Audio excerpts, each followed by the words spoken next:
उस मसले में आप आर्मी को पहुंचाकर, मिलिट्री को उतारकर आप एक लड़ाई लड़ सकते हैं, लेकिन लड़ाई को आप जीतने की कोई गारंटी नहीं है। कैसे हो गया इतना बड़ा हमला? नहीं, ये तो इजराइल ने खुद एक्सेप्ट किया है कि ये बहुत बड़ा इंटेलिजेंस फेलियर था। वाई ये इंटेलिजेंस फेलियर था। और आप नेतन्याहू का रोल कह रहे हैं, नेतन्याहू के तो अब इतने सारे रिपोर्ट्स आ रहे हैं, उनके ऊपर कोर्ट केस भी संडे को शुरू हो रहा है। It is more of a compulsion. I am not saying कि Netanyahu is not a radical. Netanyahu is very radical as far as is anti Palestine, anti Iran policies are concern. But उसके साथ जो right wing party वाले जो leaders आ जाते हैं, they add more muscle to his radicalism. Hamas ने जो किया उसमें कोई शक नहीं है, वो आतंकी हमला था। करेक्ट। और इजराइल जैसे एक छोटे देश में एक आतंकी हमले में 1100 लोगों का जान जाना वो बहुत भारी संख्या है। नमस्कार, आदाब। आपके साथ मैं स्मिता शर्मा हूँ और आप देख रहे हैं मेरा YouTube station Smita Sharma journalist.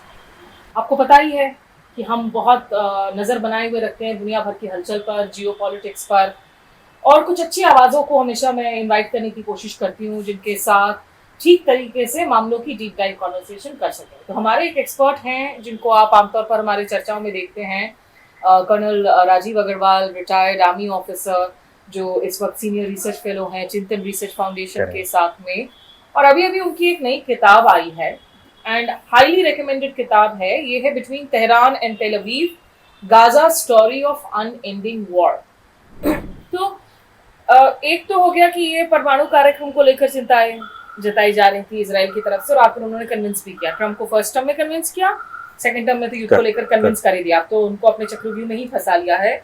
दूसरी, coming back to the peace deal जिसकी हम बात कर रहे थे, सऊदी ईरान पीस डील की, एंड जिसमें आप लिखते हैं कि the Saudi Iran peace deal signed in March 2023 threatens to put to waste years of backdoor attempts towards reconciliation with the Arab world in general and Saudi Arabia in particular. ये Israel के perspective से कह रहे हैं हम। In the past few years, there were even reports of Saudi going slow on the Palestinian issue, as also trying to find a way to fit Israel into the regional framework, where the sole aim seemed to unite against Iran. Correct. तो ये Saudi Iran peace deal जो हुआ, इसमें एक तो मैं ये भी पूछना चाहूंगी कि इस दौरान चीन की भूमिका को आप कैसे देख रहे थे? इस रीजन में क्या भूमिका निभाई थी उन्होंने? दूसरी बात है कि इसे लेकर अगर फिलिस्तीनी परेशान हो रहे थे कि फिलिस्तीन को आप साइडलाइन कर रहे हैं, Israel had greater reasons to worry about the deal. नहीं, इजराइल के लिए सऊदी ईरान डील का सिर्फ एक ही पहलू मैं कहना चाहूंगा कि अगर पूरा गल्फ का जो सिक्योरिटी आर्किटेक्चर है जो 1981 में बना था, that was based on a twin pillar policy, जिसमें Iran was considered as enemy number 1। यानी जो भी आपका फ्रेमवर्क बना था, यूएस के जो बाद में बेसिस बने थे 95 के बाद वहां पे सेटअप हुए थे, उसमें सिर्फ एक ही मुद्दा था, एक ही ड्राइविंग फोर्स था, that Iran is the enemy number 1, और उससे प्रोटेक्ट करने के लिए हमें जो भी आर्किटेक्चर बनाना है उसको बनाया जाए।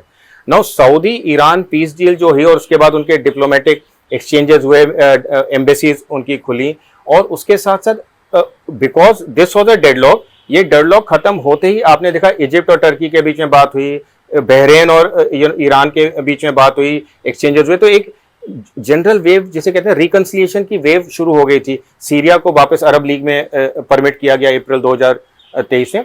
तो इन सब में जो इजराइल के लिए जो चिंता वाली बात थी वो ये कि भाई अगर ईरान के साथ पीस डील हो जाएगी और जनरल रिकंसिलिएशन हो जाएगा पूरे अरब वर्ल्ड में, तो जो पूरा मुद्दा उन्होंने बनाया था 30 साल से कि ईरान इज एनिमी नंबर 1 और उसके अगेंस्ट हमें एक यूनाइटेड फ्रंट रखना है एंड यूएस को उसमें इन्वॉल्व करना है, वो डाइल्यूट हो जाता है। So that was the big concern as far as Israel was concerned. तो इजराइल में उस दौरान ये भी हो रहा था कि आप देख रहे थे लगातार वेस्ट बैंक पर इजराइल की इलीगल जो कॉलोनाइजेशन है वो बढ़ी जा रही थी, और उसे लेकर भी बहुत गुस्सा आ ही रहा था। तो ये जो प्रोवोकेशंस हैं, क्योंकि लोग ऐसा एक पूरी की पूरी एक आबादी है, हमारे देश में भी है, जो इजराइल को ज्यादा पसंद करते हैं। ठीक है, आपकी पसंद नापसंद हो सकती है, आपकी विचारधारा एक हो सकती है, तभी आप इजराइल को पसंद करते हैं। हमास ने जो किया उसमें कोई शक नहीं है, वो आतंकी हमला था। करेक्ट। और इजराइल जैसे एक छोटे देश में एक आतंकी हमले में 1100 लोगों का जान जाना वो बहुत भारी संख्या है। तो उसमें इसीलिए इजराइल के रिटेलिएशन का जस्टिफिकेशन पर जो है कोई सवाल नहीं खड़ा करता। लेकिन जिस स्केल में उन्होंने रिटेलिएट किया और उसके बाद जो कांड किए, लेकिन क्या हम हमास के अटैक को सिर्फ एक स्टैंड अलोन अटैक के तौर पर तो नहीं देख सकते? क्योंकि ये जो लड़ाई है ये तो 60s से चल रही है, 50s से चल रही है, इसका तो पूरा हिस्टोरिकल कॉन्टेक्स्ट है। करेक्ट। मैं आतंकी हमले को जस्टिफाई नहीं करना चाह रही हूँ कर्नल अग्रवाल, लेकिन द फैक्ट कि आप वेस्ट बैंक को आप इलीगली ऑक्यूपाई किए जा रहे हो, आप गाजा में लोगों के साथ आप इतने सिचुएशन क्रिएट किए जा रहे हो इन अनजस्ट इनह्यूमन सिचुएशंस, क्या उन सब के मद्देनजर में देखना चाहिए 7 अक्टूबर 2023 को? सी 7 अक्टूबर एक बहुत कॉम्प्लिकेटेड इशू है, इसको इतना सिंपलिस्टिकली नहीं कह सकते। हमास का टेरर अटैक बहुत ही बड़ा धक्का था और मैं पिछले साल इजराइल गया था तो वहाँ पे एक बहुत ही सीनियर ऑफिसर ने मुझे समझाया, ही सेड कि अगर हमारे देश में 1140 लोगों की मृत्यु हुई है against a population of 7 million जो ज्यूज पर हैं, उसको अगर मैं इंडिया पे एक्स्ट्रापोलेट करूं तो आप ये समझिए कि एक दिन में आपके 2-2.25 लाख लोगों की जान चली जाए किसी आतंकी हमले में, तो आपका क्या रिएक्शन होगा? सो उनके लिए स्केल बहुत बड़ा था और जिस तरह से मल्टीपल पॉइंट्स पे अटैक हुआ, 250 लोगों को होस्टेज लगे, तो देयर इज नो डाउट। और अगर आप इस किताब में देखेंगे जो जब मैंने इजराइल के काउंटर अटैक का चैप्टर लिखा है, 17-18 अक्टूबर तक यानी लड़ाई के 10 दिन तक पूरी दुनिया इजराइल के साथ थी, because Israel had the right to defend itself, Israel had the right to carry out counter attack to defeat Hamas which had conducted this very very bad dastardly terror attack. But जब Israel के हमलों में hospitals के ऊपर attack शुरू हो गए, targeting शुरू हो गई, स्कूल्स के ऊपर हो गई, यूएन कंपाउंड के ऊपर हो गई, जो प्रेस के जो रिपोर्टर्स थे, जर्नलिस्ट थे, उनको हमास का ऑपरेटिव बना के उनको किलिंग शुरू हो गई, तब आपने देखा कि नवंबर दिसंबर के आसपास धीरे धीरे वर्ल्ड ओपिनियन उनके अगेंस्ट होना शुरू हो गया। बिकॉज तब लड़ाई सिर्फ इजराइल और हमास की नहीं रह गई, इजराइल और गाजा की हो गई। एंड गाजा में हर बंदा हमास नहीं है। 2.75 मिलियन पॉपुलेशन जो थी, आप हर बंदे को हमास नहीं कह सकते, उसको सपोर्टर कह सकते हो। एंड जैसा कि हमने खुद देखा है अपने, जब हम टेररिज्म को फाइट कर रहे थे इंडिया में, कि कई बार आपको सपोर्ट फोर्सफुली देना पड़ता है, बिकॉज आपको डर होता है कि अगर मैंने इसको राशन पानी सपोर्ट या ये सब नहीं दिया तो मेरे परिवार के ऊपर भी दिक्कत आ सकती है। सो आपने देखा कि ये लड़ाई इजराइल और हमास से हट के हो गई इजराइल और गाजा के बीच में, और इसीलिए आपने देखा ह्यूमन राइट ऑर्गेनाइजेशंस ने कहना शुरू कर दिया, यूनाइटेड नेशंस ने कहना शुरू कर दिया, इवन यूनाइटेड स्टेट्स ने कहा, और हमारे फॉरेन मिनिस्टर जयशंकर ने कहा कि भाई the operation should be targeted in a manner that civilian casualties are not there and minimized. ये इस बात पर ना मैं सर आप चाहूंगी कि मैं आप थोड़ा सा, क्योंकि हमारे देश में दिक्कत हो गई है, लोग व्हाट्सएप का ज्ञान देने के लिए तैयार हो जाते हैं, जिन लोगों की एक्सपर्टीज नहीं है कूटनीति में या सैन्य सामरिक स्ट्रैटेजी पर, वो आकर उसको मैंसप्लेन करने की कोशिश करते हैं। और लोगों को लगता है कि अगर आप एकदम पूरी तरीके से रौंद नहीं रहे हो तो फिर आप कमजोर हो। आप खुद आर्मी में रहे हैं, हम जब इस्तेमाल करते हैं कि एक अनुशासित आर्मी के लिए जरूरत है, फोर्सेस के लिए जरूरत है कि जब युद्ध एसिमेट्रिकल होता है, एक बड़े शक्ति छोटे शक्ति के बीच में होता है, अगर आप बदला भी ले रहे हैं तो एक डिसप्रोपोर्शनेट वॉर नहीं होना चाहिए, Correct. एक प्रोपोर्शनेट सेंस ऑफ रिवेंज होना चाहिए। करेक्ट। और जो रेड लाइंस होती हैं कि एक स्टेट की जो फोर्स है वो एक non state actor terror force की तरह ऑपरेट ना करे। क्यों जरूरी होते हैं ये प्रिंसिपल्स किसी भी युद्ध में सर? हम भारत में भी हम इनको मानते हैं, हम करते आए हैं अपने ऑपरेशन। बिल्कुल स्मिता, एंड इसीलिए मैंने एक इसमें लिखा है, शायद आपने पढ़ा होगा, lessons that Israel should learn from India. पिछले 25-30 सालों से हम इजराइल से बहुत कुछ सीख चुके हैं फौज में, कैसे सर्जिकल स्ट्राइक्स करने हैं, कैसे इंटेलिजेंस गैदरिंग करनी है, कैसे जो है ना अपना एक ग्रिड बेस्ड एक नेटवर्क बनाना है ताकि हम ऑपरेशंस को सक्सेसफुल कर सकें और टेरर को फाइट कर सकें। बट इंडियन आर्मी ने हमेशा एक कहते हैं structured and rule based army के हिसाब से काम किया है, जिसमें एक clearly defined rules of engagement होते हैं। सो जब ये लड़ाई छिड़ी 7 अक्टूबर को, इनिशियली एवरीबडी ग्रांटेड कि भाई इतना बड़ा हमला हुआ था, 250 होस्टेजेस गए थे, तो इनिशियली जो जिस तरह से जो मैंने लिखा है, in a sense of rage and revenge Israel ने किया, जो कि कुछ हद तक अगर आप कहें तो जस्टिफाइड था, क्योंकि बट एक बार जब लड़ाई के इनिशियल फेज हो जाते हैं उसके बाद तो आपको एक cool and calculated military objectives बनाने चाहिए ना। आप इंडियन आर्मी में, मैंने भी काउंटर टेररिज्म ऑपरेशन में भाग लिया है, अगर कोई टेररिस्ट कहीं पे या ग्रुप ऑफ टेररिस्ट कहीं पे होता है जहां पे सिविलियन पॉपुलेशन होती है, तो इंडियन आर्मी ने कभी गांव के गांव नहीं उड़ाए हैं।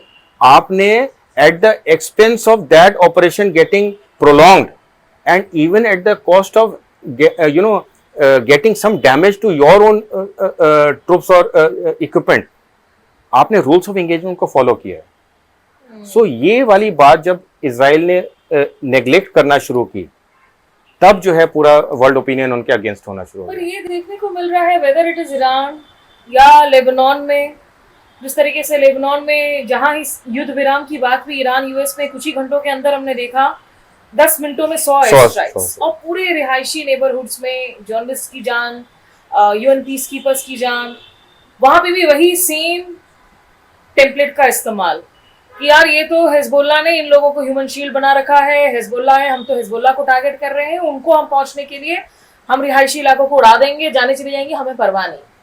क्या इजरायली आर्मी में एक रोग एलिमेंट आ गया है? क्या हम उनको एक्चुअली एक अनुशासित आर्मी हम कह सकते हैं, या वो अमानवीय हो गए? जिस तरह से हमने 7 अक्टूबर के बाद देखा है कि despite having total military superiority, Hamas के पास तो कोई मिसाइल्स नहीं है, कोई आर्मर टैंक नहीं है, कोई गन्स नहीं है, सिर्फ उनके पास जो है एक कॉम्बैट कार्डर्स हैं और छोटे मोटे रॉकेट्स और ग्राउंड बेस्ड वेपन्स हैं।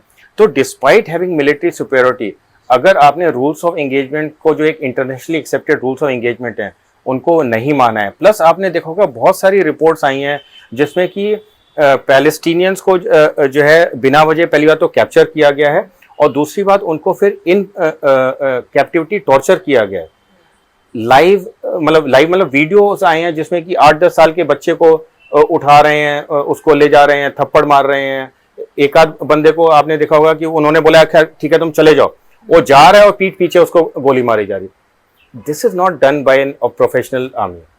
सो जब आप इस तरह की चीजें देखते हो, खासकर अभी तुरंत जो परसों जिस तरह से 100 टारगेट्स को 10 मिनट में डिस्ट्रॉय किया गया, and you are right, everything was a civilian residential area, but that was an act of frustration because Israel would have definitely not been on board जब US ने ceasefire को मंजूरी दी Indian time रात के 1 या 1:30 बजे सुबह।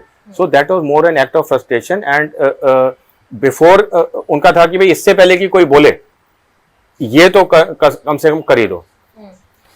जो एक और बात थी जिसका आप जिक्र भी करते हैं कि अगर आप इनके पहले ग्राउंड इन्वेजन्स की देखें, आप इजराइल की बात, ऑपरेशन कास्टलीड 2008 या 9 के बीच में, या ऑपरेशन प्रोटेक्टिव एज 2014 में, पहली दफा नहीं है कि Israel has gone hammer and tongs after Hamas. हालांकि हमास की भूमिका में, हमास के क्रिएशन में इजराइल की भूमिका पर भी बात होनी चाहिए। करेक्ट। ये things they haven't come out of the dark, और ओवरनाइट नहीं जन्म लिया है इन लोगों ने। इजराइल और नेतन्याहू की भूमिका रही है इन सब के आउटफिट्स के क्रिएशन में, ये पॉलिटिकल आउटफिट्स का भी हिस्सा रहे हैं। हिजबुल्लाह को अगर आप देखें लेबनान में, तो वो एक पॉलिटिकल आउटफिट है वहां पर, जिसकी अपनी एक मिलिशिया, एक अपनी आर्म्ड विंग है।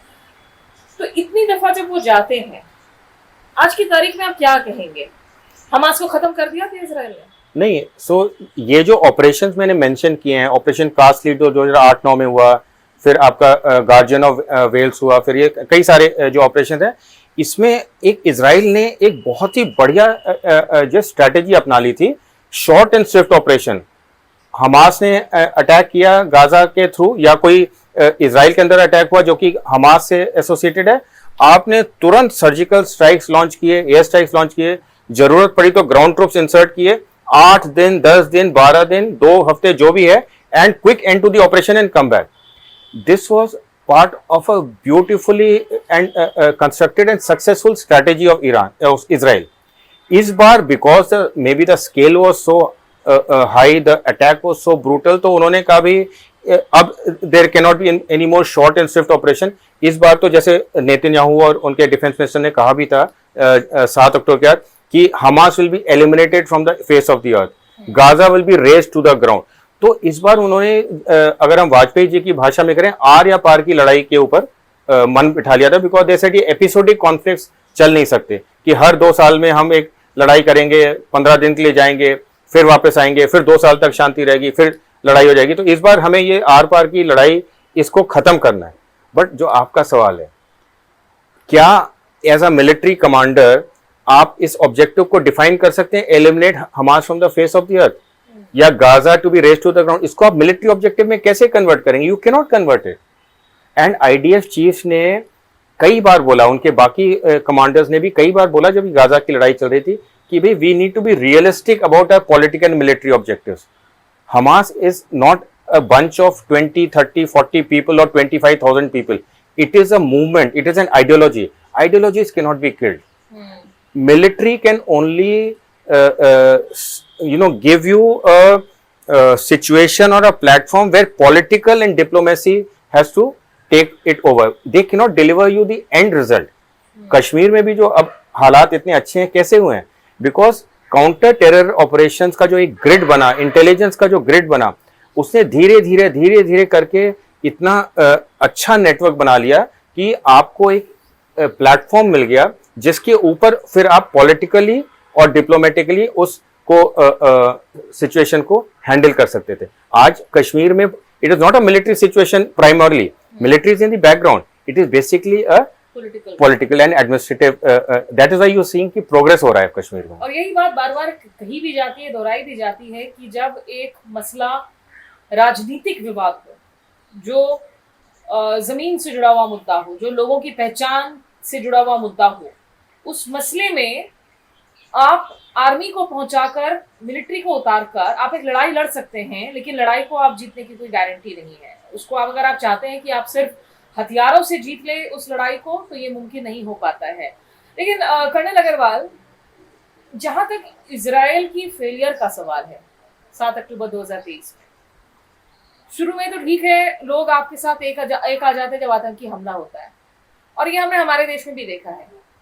पुलवामा से लेकर पहलगाम तक ये सरकार की तरफ से ठीक है, मस्कुलर रिस्पॉन्स जरूर होता है आतंक पर, हम ऑपरेशंस करते हैं, ऑपरेशन सिंदूर भी देखने को मिला। लेकिन ये इंटेलिजेंस फेलियर कैसे हुए, क्यों हुए, जवाबदेही इसकी कहाँ तय होती है, इस पर बात नहीं होती। और इस पर नेतन्याहू पर भी तो बात होनी चाहिए कि भाई इतना बड़ा फेलियर, आप दुनिया भर को अपने ड्रोन, अपने सर्वेलेंस आप इक्विपमेंट सप्लाई करते हैं, आप अपनी एयर डूम पर आप इतना गर्व करते हैं जो मिसाइल्स को इंटरसेप्ट करती हैं। बहुत सारी स्पेकुलेशन चलने लगी थी कि ये फॉल्स फ्लैग ऑपरेशन है क्या, कैसे हो गया इतना बड़ा हमला? नहीं, ये तो इजराइल ने खुद एक्सेप्ट किया है कि ये बहुत बड़ा इंटेलिजेंस फेलियर था। व्हाई? बिकॉज हमास के पास जो इक्विपमेंट आ रहा था और जो हमास इन सारी चीज़ों को एक तरह से रिहर्स कर रहा था, वो सब आंखों के सामने कर रहा था। इंटेलिजेंस में क्या होता है, मैं मिलिट्री इंटेलिजेंस में भी रह चुका हूँ कुछ साल, आपके पास पूरे दिन 24 घंटे हजारों लाखों इंटेलिजेंस इनपुट्स आते हैं, उनको आप शिफ्ट करते हो और उसको जो है सिंथेसाइज करते हो, ताकि उसमें से जो कचरा को आप साइड करके सिर्फ जो यूजफुल इनपुट्स हैं उनको आप यूज कर सको। Over a period of time क्या होता है, जब आपको कोई यूजफुल इनपुट्स नहीं मिल रहे होते हैं तो एक सेंस ऑफ कॉम्प्लेसेंसी आ जाती है कि हाँ, यहाँ पे सब कुछ ठीक चल रहा है।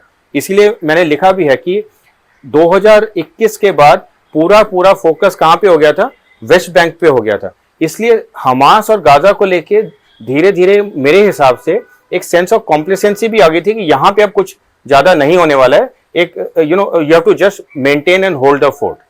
सो ये इंटेलिजेंस फेलियर था। और आप नेतन्याहू का रोल कह रहे हैं, नेतन्याहू के तो अब इतने सारे रिपोर्ट्स आ रहे हैं, उनके ऊपर कोर्ट केस भी संडे को शुरू हो रहा है कि वो खुद उस पूरे मैकेनिज्म में शामिल थे जिसमें कि हमास को पैसा भेजा जा रहा था पिछले, मतलब 7 अक्टूबर से पहले। की भूमिका भी हाँ, बात की जाती है। बट ये इजराइल में एक बात बहुत अच्छी है कि जब ये इन्वेस्टिगेशन पूरा होगा तो इन्वेस्टिगेशन में चीजें बाहर होके आएंगी, ये मेरा मानना है। वहां पे जो है जब तक नेतन्याहू इसको साइड स्टेप कर पा रहा है या सप्रेस कर पा रहा है तब तक है, बट अल्टीमेटली ये पूरी बातें बाहर निकल के आएंगी कि किस तरह इंटेलिजेंस फेलियर हुआ था, कौन कौन उसमें अकाउंटेबल था और किस तरह से इस इंटेलिजेंस को जो है नजरअंदाज किया गया जिसके बेसिस पे हमास ने ये टेरर अटैक किया। और अगर ये युद्ध रुक गया, ये ताजा युद्ध ईरान के साथ में, तो उनकी दिक्कतें और बढ़ जाएंगी नेतन्याहू की। नेतन्याहू की तो दिक्कतें बढ़ेंगी ही, बिकॉज आप देखिए जो भी उन्होंने पॉलिटिको मिलिट्री ऑब्जेक्टिव रखा था उसमें से अचीव कुछ नहीं हुआ है।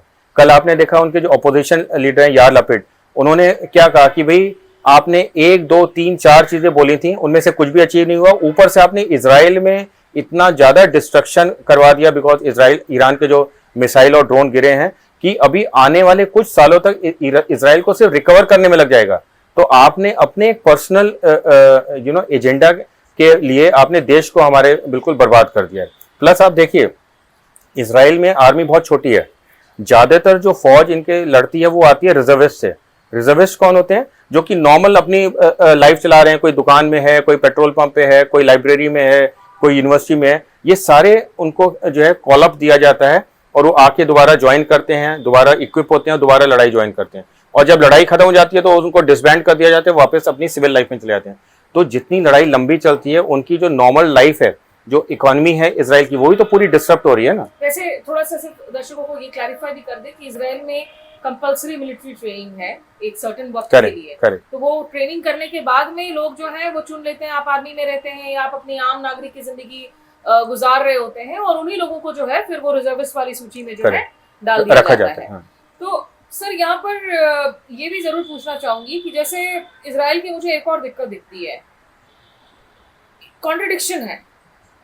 एक तरफ उनकी मीडिया स्वाधीन भूमिका निभाती है, उनके जो जांच की प्रक्रिया है वो बड़ी स्वाधीन होती है, और इसराइल एक ऐसा मुल्क है जहां बहुत सारे प्रधानमंत्रियों की नौकरियां चली गई हैं भ्रष्टाचार के मुद्दे पर। लेकिन दूसरी ओर ये भी हकीकत है कि आप एक के बाद एक कोई भी नेता उठाकर देख लें इसराइल में, आज वो जो ऑसिलेशन है वो राइट टू फार राइट ही है। yes. एक से बढ़कर एक कट्टर नेता। बेनगवीर का एक वीडियो आता है जिसमें वो अपने पीछे इतने प्राउडली डिस्प्ले करते हैं, वो पैलेस्टीनियंस को बांध रखा है, बुरे हालत में कर रखा है, पैलेस्टीनियंस को फांसी की सजा देने को लेकर जो बिल पारित हो गई, एकदम तालियां बजा बजा कर उन्होंने पारित की, जो बहुत अमानवीय बिल्स पारित हुई है। तो ओवरऑल जो इजराइल की स्ट्रैटेजी है इस रीजन में आने वाले दिनों में भी युद्ध को लेकर, अटैक्स को लेकर, टारगेटिंग को लेकर, नेतन्याहू हो या ना हो, उसमें मुझे नहीं लगता कि कोई बदलाव आएगा। स्मिता, इसमें नेतन्याहू की पर्सनालिटी का बहुत बड़ा रोल है, एंड प्लस अगर आप देखें तो नेतन्याहू के साथ जो फार राइट ग्रुप जो उनके कोलिशन में है, चाहे बेन ग्वीर ले लीजिए या उनका फाइनेंस मिनिस्टर स्मोट्रिच ले लीजिए, वो it is more of a compulsion because वहाँ पे उनकी पार्टी को बहुमत नहीं मिली थी। So it is a very very loose coalition जो कि किसी भी दिन ढह सकता है। और यहाँ पे मैं आपको एक इंसिडेंट बताना चाहता हूँ। जब ट्रंप पिछले साल प्रेसिडेंट बने थे तो उन्होंने सीज फायर आने से पहले इंश्योर करा लिया था और इजराइल ने उसे मान भी लिया था। सीज फायर आपका 18 मार्च तक चला, 16 जनवरी से लेकर 18 मार्च तक चला, और 1 मार्च से 18 मार्च तक बेसिकली सेकेंड फेज के ऊपर बातचीत चल रही थी, बट कोई वो हो नहीं पा रहा था। 18 मार्च को इजराइल ने दोबारा ग्राउंड फोर्सेस भेज दिए गाजा में, और 20 मार्च को जो है पूरा हमला दोबारा जारी हो गया। One of the reasons was कि स्मोट्रिच और बेन ग्वीर ने कह दिया था कि अगर ये सीज फायर चालू रहा तो हम अपना सपोर्ट विड्रॉ कर लेंगे, और जो बजट पास होना था 25 या 24 मार्च को, वो बजट आपका पास नहीं हो पाता। So this was one of the reasons that is being quoted all over कि भाई it is more of a compulsion. I am not saying कि Netanyahu is not a radical, Netanyahu is very radical as far as his Palestine, anti-Iran policies are concerned. But उसके साथ जो right wing party वाले जो leaders आ जाते हैं, they add more muscle to his radicalism. और वो भी अगर पावर में कल को आए तो इसी प्रोसेस को हम जारी रखेंगे देखता हुआ। सर आखिरी में जो 2-3 सवाल आपसे मैं जरूर जानना चाहूंगी। एक जो आपकी चैप्टर है जिसमें आप कहते हैं कि ईरान की हम एक तो सामरिक उनकी जो पेशेंस है उसको समझे और क्यों वो खत्म हो गया, वो एक्चुअली में खत्म पिछले साल हुआ था या इस साल हुआ है, और उनकी सामरिक क्षमता है क्या? क्योंकि हमने देखा है कि उन्होंने अच्छा खासा जो है अमेरिकन एसेट्स को नुकसान पहुंचा दिया है। F-15 हो, उनके स्ट्रैटो टैंकर्स हो, F-35 हो, आपके ड्रोन्स हैं, प्रिसीशन स्ट्राइक्स किए हैं, ब्लैक हॉक जो रेस्क्यू हेलीकॉप्टर्स है उसको गिराया है, और ईरान बार बार यही कह रहा है कि हम तो अगले 6 महीने तक युद्ध करने को तैयार हैं जी। उनकी जो डिफेंस कैपेबिलिटी है, मिलिट्री कैपेबिलिटी है, उसको आप कैसे आंक रहे हैं, कहाँ तक आंक रहे हैं? ये इस किताब में नहीं है, बट मैंने उसको मैं एज एन हाँ एक्सटेंशन लेके मैं जा रहा हूँ। उसके आगे मैंने एक लिखा था आर्टिकल, जो बहुत लोगों ने कमेंट किया कि इजराइल ने डिपेंड किया था कि जो इंटेलिजेंस बेस्ड ऑपरेशंस हैं, यानी आपने सुप्रीम लीडर को निकाला, पिछले साल हानिया को निकाला, नसरुल्लाह को निकाला, वो कासिम सुलेमानी को अमेरिका ने निकाल दिया। सनवार को असैसिनेट, तो they are very good at intelligence based spectacular operations. But आप इस तरह के ऑपरेशन से ईरान जैसे देश के ऊपर हावी नहीं हो सकते, बिकॉज एक बहुत ही स्ट्रक्चर्ड देश है, वो बहुत सारे लेयर्स हैं उसके। वेनेजुएला में या लीबिया में या इराक में कर सकते हैं, जहां पे सिंगल पर्सन रूल होता है, आप उसको हटा देते हैं तो पूरा ढांचा गिर जाता है। फेल कहां पे हुए? बिकॉज उनके पास ऑपरेशनल इंटेलिजेंस बिल्कुल इनकरेक्ट थी। जब जून 2025 में ऑपरेशन हुए थे, ये 12 डे वॉर जो जिसका बुक में बहुत एग्जॉस्टिव डिटेल है, उन्होंने कहा था भाई 3 से 5,000 मिसाइल हैं ईरान के पास। जब इस बार युद्ध शुरू हुआ तब भी वो कह रहे थे 3 से 5,000 मिसाइल हैं, और कितने मिसाइल फायर हो चुके हैं वो भी हमें सबको मालूम है। और अभी भी पहले वो कह रहे थे कि 70 से 90% उनकी मिसाइल इन्वेंट्री खत्म हो चुकी है। अब उनका इंटेलिजेंस असेसमेंट कर रहा है नहीं भी, अभी सिर्फ 30% ही खत्म हुई है। सो आपने एनिमी का जो है एक बहुत ही ग्रॉस अंडर एस्टिमेशन किया उसकी कैपेबिलिटी का। दूसरा, ईरान की क्या स्मार्ट स्ट्रेटेजी थी? एयरफोर्स उसकी कमजोर है, नेवी उसकी कमजोर है, और एयर डिफेंस और मिसाइल डिफेंस उसके कमजोर हैं। उसकी ताकत क्या थी? उसकी ताकत थी ड्रोन और मिसाइल। लेकिन ईरान को यह भी मालूम था कि इजराइल, यूएस और एलाइज का जो एयर और मिसाइल डिफेंस है वो बहुत ही शक्तिशाली और अभेद्य है। सो उसे मालूम था 90 से 95% मिसाइल और ड्रोन उसके इंटरसेप्ट हो जाएंगे। वो गेम खेल रहा था सिर्फ 5% का, यानी 5% मिसाइल्स भी या ड्रोन उसके अगर एयर मिसाइल डिफेंस को भेद के टारगेट पे पहुंच जाते हैं तो वो जो एम अचीव करना चाहता था वो एम अचीव होएगा। और वो हमने देखा है 39 डेज वॉर में कि जिस तरह से हजारों मिसाइल इंटरसेप्ट होने के बाद भी जो मिसाइल पहुंचे हैं उन्होंने वो डिजायर्ड इफेक्ट किया है। सो दोनों का गेम बिल्कुल अलग था। इजराइल और यूएस के लिए maximum destruction politically, economically, military चाहिए था ईरान का। ईरान का गेम था कि मिनिमम जो भी पहुंचेगा उससे उसका डिजायर्ड इफेक्ट होना चाहिए। तो दोनों की अगर आप वो व्यू पॉइंट को देखें बहुत अलग था। और इसी वजह से जो है फ्रस्ट्रेशन इजराइल और यूएस में ज्यादा जल्दी हुई। एंड ईरान के पास इतना बड़ा देश है, माउंटेनस टेरेन है, capacity to absorb both psychologically as well as physically बहुत ज्यादा थी। जी, अब तो आपने देखा कि जब 40th डे ऑफ वॉर हुआ, पेजिश्कियां सड़कों पर निकले, ईरान के राष्ट्रपति लोगों से मिंगल करते हुए, कभी अब्बास अराक्ची सड़कों पर दिखते हैं। लोगों का जज्बा गजब है ईरान का, वहाँ पे सड़कों पर निकलकर जब डोनाल्ड ट्रंप ने धमकी दी कि भाई हम तो पूरी सभ्यता को खत्म कर देंगे, तो लोगों ने जाकर ह्यूमन चेन्स फॉर्म कर लिया, जिस पर आर्टिस्ट पहुंच गए पावर प्लांट्स के बाहर। वो आर्टिस्ट जो ईरान के रिजीम को क्रिटिसाइज कर रहे थे और उनकी जो है मार भी झेल चुके थे। माजिद मजीदी जैसे लेजेंडरी फिल्मकार सड़कों पर थे, मेडिकल रेस्क्यू वर्क कर रहे हैं। और इस किताब में अगर आप देखेंगे जिस तरह के चैप्टर्स कर्नल अग्रवाल ने लिखे हैं, वो लगातार आपको रेजोनेट कर रहे होंगे इस युग में। ये है in the context of last year conflict, लेकिन will the ceasefire hold? Off ramp क्या अचीव होगा, नहीं होगा?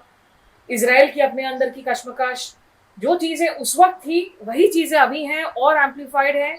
और जिसमें आप लुकिंग अहेड में आप एक जगह लिखते हैं कि the increasing range of conflicts in the world reflects the breakdown of the global order established after World War II. The emerging global powers like China and resurgent powers like Russia are challenging the space being ceded by the declining supremacy of the superpowers of the Cold War era. क्या ये अब हम confidence के साथ कह सकते हैं sir कि अमेरिकन हेजेमोनी तो खत्म है, अमेरिकन सुपर पावर जो डोमिनेंस था वो खत्म है? बिल्कुल, इसमें अब कोई शक नहीं। ये मैंने शायद उस समय कहा हो, अब हर आदमी कह रहा है। गल्फ में 30 साल से hundreds and billions of dollars gulf देशों ने खर्च किए, अमेरिकन इक्विपमेंट को बाई किया, प्लस अमेरिकन बेसिस को वहां पे अलाउ किया। किस वजह से? सिर्फ कि अगर किसी दिन कोई external military threat gulf Nations के ऊपर आती है तो हमें अमेरिकन सिक्योरिटी अम्ब्रेला की एश्योरेंस है कि हमारे ऊपर कोई नुकसान नहीं होगा। इस युद्ध में क्या हुआ? ईरान ने अकेले पूरे के पूरे 13 मिलिट्री बेसेस, 8 खाड़ी देश प्लस इजराइल के ऊपर हमला किया और बहुत बुरी तरह से डैमेज हुए हैं। कई मिलिट्री बेसेस जो बहरेन में हैं, कतर में हैं, कुवैत में हैं, वो तो ऐसे हो गए जो यूएस कह रहा है कि अब इनको दोबारा बनाया ही नहीं जाएगा। दूसरा आप देखिए, मेजर एलाई कौन था यूएस के सुपर पावर होने का? यूरोप। यूरोप अब धीरे धीरे बिल्कुल ही डिस्कनेक्ट होते जा रहा है पूरा। वहां तो जबरदस्त स्टेटमेंट्स आ रहे हैं, फार लेफ्ट हो, फार राइट हो, मेलोनी हो, सैंचेज हो, सबको इजराइल से दूर जा सकते हैं। हाँ, सो स्पेन हो, इटली हो, यूनाइटेड किंगडम हो, फ्रांस हो, हर देश कह रहा है कि अब ये दादागिरी नहीं चलेगी। And more it is more because of the miss policies of United state than anything else. तो अगर यूरोप में आपकी सुपर पावर वाली बात खत्म हो गई है, वेस्ट एशिया में जहां पे आपका मैक्सिमम मिलिट्री था वहां खत्म हो गई है, इंडो पैसिफिक सिर्फ आपका रह गया जहां पे आप अभी भी कह सकते हो कि कुछ हुआ नहीं है, जिस दिन होगा उस दिन पता चलेगा कि क्या है कि नहीं। तो सुपर पावर वाली जो बात थी, यस, इकोनॉमिकली यूएस को कोई टच नहीं कर सकता आज की तारीख में भी, militarily in terms of capability कोई टच नहीं कर सकता, बट एक जो ऑरा होता है एक सुपर पावर का और एक जो एक स्टैंडिंग होती है वो तो अब खत्म हो गई, मतलब खत्म नहीं, I will say brutally expose हो गई है।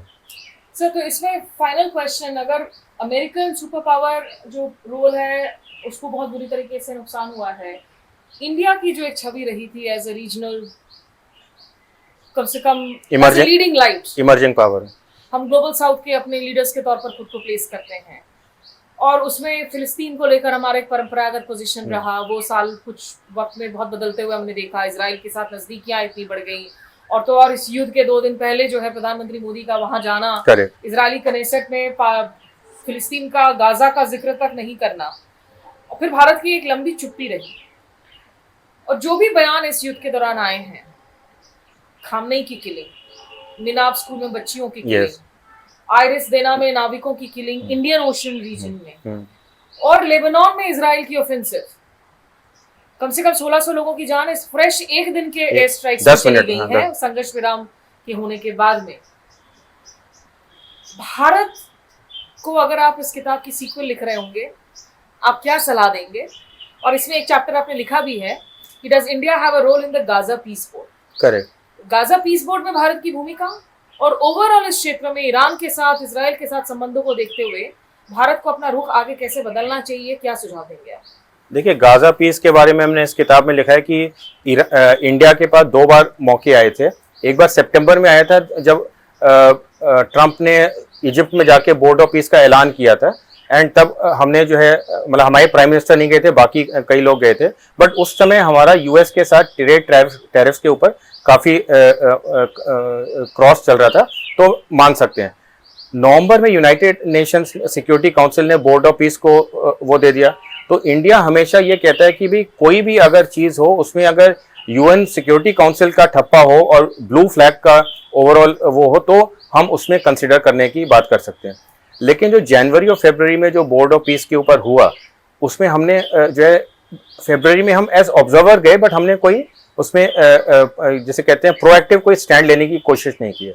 मैं ये मानता हूं कि अगर आप कल की तारीख में एक अपने आप को ग्लोबल पावर की पोजीशन में देखना चाहते हैं तो आपको कहीं ना कहीं रिस्क और एक्शन तो लेना पड़ेगा। आप गुड बॉय बन के अच्छे अच्छे स्टेटमेंट्स दे के हमेशा नहीं निकल सकते। जहां तक इस लड़ाई का सवाल है, आपने खुद ही मेंशन किया, जब लड़ाई शुरू हुई, इनफैक्ट लड़ाई शुरू होने से 2 दिन पहले जब मोदी साहब गए थे इजराइल, तब भी लोग कह रहे थे यार इस समय क्यों, ऐसी क्या चीज़ है जो पोस्टपोन नहीं हो सकती। नेतन्याहू भी पिछले साल आना था इंडिया, 3 बार पोस्टपोन हुई visit, it has not yet materialize. तो ऐसी क्या चीज़ थी? दूसरी बात, अब जो निकल के आ रही हैं बातें कि 26 तारीख को नेतन्याहू के वॉर कैबिनेट ने डिसीजन ले लिया था कि भाई अब हम लड़ाई करने वाले हैं, और 28 तारीख को ये जो मीटिंग होनी थी सुप्रीम लीडर की, उसका इंटेलिजेंस इनपुट आते ही उन्होंने उसको कर दिया। दैट मीन्स जब प्राइम मिनिस्टर मोदी वहां पे थे इजराइल में, इजराइल हैड ऑलरेडी डिसाइडेड या was in the process of deciding to attack. तो आपने इंडिया को जो एक स्ट्रेटेजिक पार्टनर अपना मानते हो, उसको आपने उनके प्राइम मिनिस्टर को डार्क में रखा है कि नहीं? दूसरी बात, जब लड़ाई छिड़ी, बिकॉज हम ऑलरेडी एक माइनस या डिफेंसिव पोजीशन पे आ गए थे, हम हर जगह मार खाते रहे, कॉन्डोलेंस वाला हो, स्कूल वाली बात हो, आयरन जीना की बात हो, but somewhere down the line जब जयशंकर ने फोन उठा के अरागची से बात की, प्राइम मिनिस्टर मोदी ने पेजेश्कियां से बात की, धीरे धीरे प्रिंसिपल्ड रिलेशनशिप के ऊपर ईरान के साथ जो है ना एक अंडरस्टैंडिंग बेटर हुई। एंड इसमें मैं क्रेडिट इंडिया की फॉरेन पॉलिसी से ज्यादा ईरान को देना चाहूंगा कि despite all the things that India was not able to do in the initial part, Iran ने एक सिविलाइजेशनल फ्रेंड्स की ties plus considering that India is a major global voice जिसको अपनी तरफ रखना उनके लिए फायदेमंद ही होगा। उन्होंने हमारे 8 या 9 टैंकर्स अभी तक परमिट कर दिए हैं, सिटीजन्स को इवैक्यूएट किया आर्मेनिया के थ्रू और वहां से फैसिलिटेट किया।